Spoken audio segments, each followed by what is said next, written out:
Assalamualaikum warahmatullahi wabarakatuh. Jumpa lagi di channel Dunia 1001. Semoga kebaikan dan keberkahan selalu tercurahkan untuk kita semua. Amin amin ya rabbal alamin.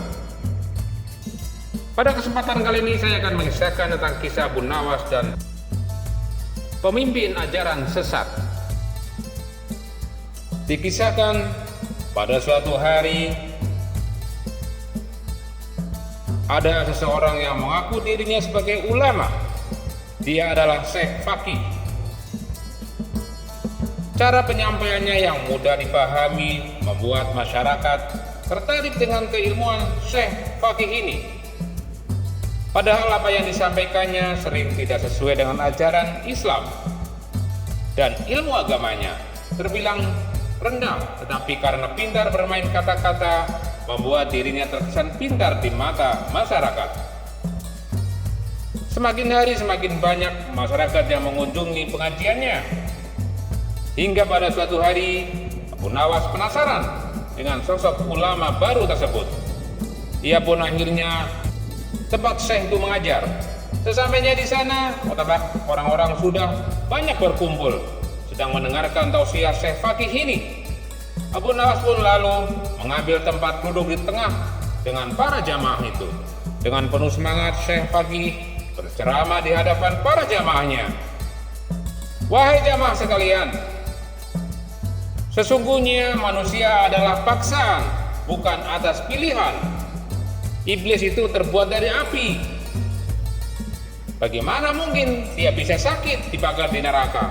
Padahal keduanya sama-sama berasal dari api, dan mengenai surga dan neraka, saya kira itu tidak ada, karena tidak bisa dilihat dan tidak bisa dirasakan, kata Syekh Faqih dalam ceramahnya.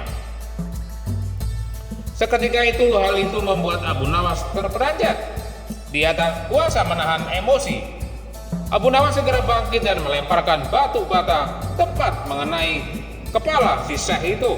Akibatnya Syekh Faqih merasa kesakitan dan kepalanya menjadi lebam, memar.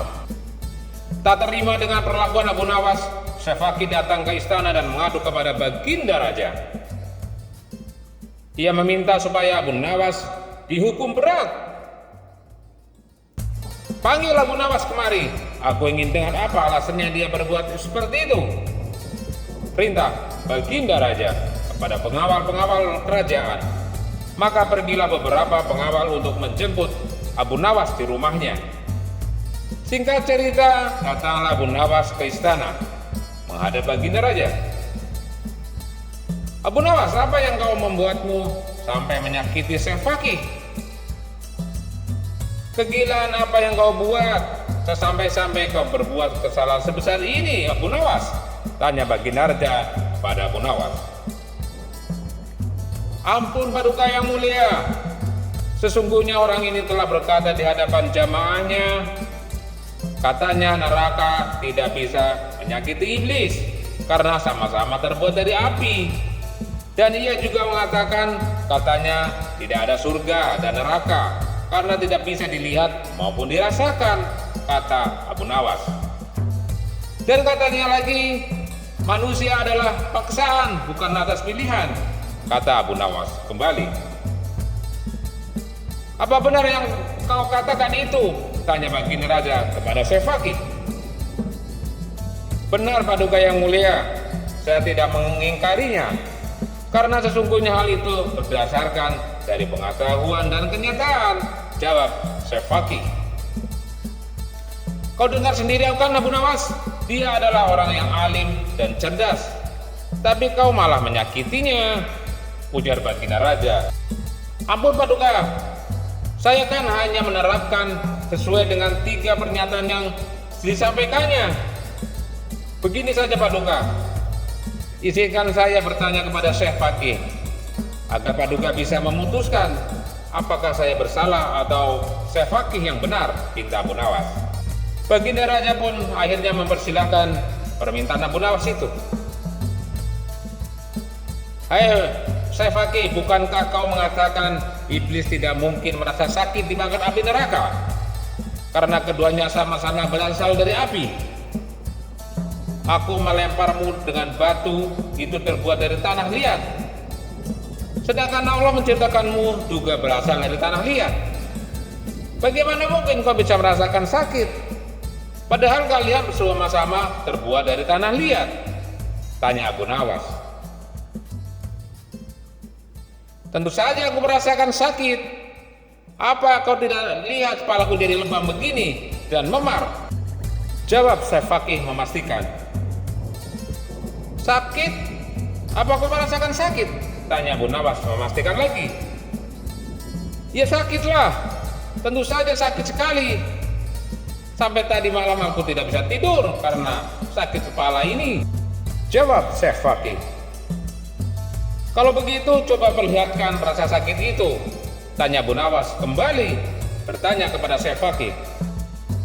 Rasa sakit itu tidak bisa dilihat Abu Nawas, balas Syekh Fakih. Oh begitu. Selama rasa sakit itu tidak bisa diperlihatkan, maka itu adalah sesuatu yang tidak ada. Berarti rasa sakit yang kau alami hanyalah omong kosong. Sama halnya pernyataan tentang neraka dan surga. Kan bilang keduanya tidak ada karena tidak bisa melihat dan tidak bisa dirasakan, ujar Abu Nawas. Dan yang mengenai perbuatanku melempari dengan batu, itu semata-mata hanya menerapkan apa yang kau katakan. Kau bilang manusia adalah paksaan, bukan pilihan. Maka tidak ada dosa dan kesalahan bagi orang yang dipaksa. Dan perbuatanku itu atas dasar paksaan, bukan atas pilihan. Kalaulah aku bisa memilih, tentu aku akan memilih untuk diam. Tetapi karena menurut pendapatmu manusia adalah atas paksaan, maka aku terpaksa melempar batu ke kepalamu, utur Abu Nawas. Mendengar pembelaan Abu Nawas, Syekh Fakih tak bisa berkata apa-apa dan tak berani mendebatnya. Sementara Baginda Raja memuji kecerdasan Abu Nawas. Baginda Raja juga menasihati Syekh Fakih supaya belajar ilmu agama yang benar. Jangan hanya bermodalkan pintar bermain kata-kata, ujar Baginda Raja. Dan demikianlah kisah Abu Nawas dengan Syekh Fakih atau ulama gadungan. Bermanfaat untuk kita semua, dan jangan lupa like dan subscribe-nya di channel ini. Terima kasih. Wabillahi taufiq wal hidayah. Assalamualaikum warahmatullahi wabarakatuh.